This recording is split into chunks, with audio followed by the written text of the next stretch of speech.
అదే RTV app వార్తల్ని క్షణాల్లో చదివే అవకాశం ఉంటుంది. ఒక న్యూస్ పేపర్, ఒక టెలివిజన్ ఛానల్ మీ చేతుల్లో ఎప్పుడూ ఉంటాయి. ఇవాళ అమిత్ షా వచ్చిందంట. ఏం చేస్తావా తెలంగాణను? దోపిడీ చేస్తావా? తెలంగాణలో నీకు ఓట్లు వేయాలన్నా ఏం చేయాలి?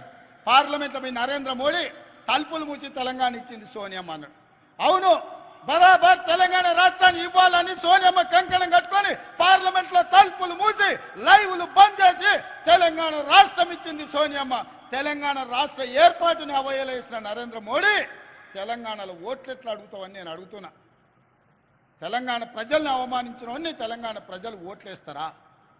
ఇవాళ వీళ్ళిద్దరు కలిసి చీకట్లో ఒప్పందం చేసుకొని వాడు 9 వీడో 4 ఎంపీ అభ్యర్థులను ప్రకటించారు. వాడు ప్రకటించిన దగ్గర వీడు ప్రకటించాడు, వీడు ప్రకటించిన దగ్గర వాడు ప్రకటించాడు.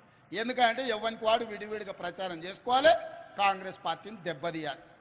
ఎంతసేపు చీకటి ఒప్పందాలే కేసీఆర్. పొద్దుటిపూట బయటకు వచ్చేది లేదు, ప్రజల్ని కలిసేది లేదు. ఇంకా కూడా సిగ్గు రాలే, మారలే, ఇంకా అట్లనే దొంగ బుద్ధే, వంకర బుద్ధే. ఎంతసేపు ఉన్న చీకటే వారాలే. అందుకే అక్కలారా, ఇవాళ 1,00,000 మందిని చూసిన నాకు నమ్మకం వచ్చింది. రాబోయే కొద్ది రోజుల్లో 10 లక్షల మందితోని మా ఆడబిడ్డలతో కవాతు చేపించి ఈ తెలంగాణ రాష్ట్రంలో ఉన్న 1 కోటి మంది ఆడబిడ్డలు కాంగ్రెస్ పార్టీతో ఉన్నారు. ఈ కాంగ్రెస్ పార్టీని, ప్రభుత్వాన్ని కంచేసి కాపాడతారు. కరెంటు వైర్ల లాగా అడ్డంగా నిలబడతారు. ఇవాళ కాంగ్రెస్ వైపు ఎవడైనా కన్నెత్తి చూస్తే గుడ్లు వీకి గోటీలు ఆడుకుంటారు మా అక్కలు, మా చెల్లెళ్ళని నేను చెప్పదలుచుకున్నా. రాబోయే రోజుల్లో ఇవాళ 1,00,000 మంది పరేడ్ గ్రౌండ్లో కవాతు తొక్కిండ్రు. రాబోయే రోజుల్లో 10 లక్షల ఆడబిడ్డలతోని మా సైన్యం మీరే, మా బలగం మీరే, మా బంధువులు మీరే. రేపు ఏ కష్టం వచ్చినా మాకు అండగా నిలబడేది మీరే.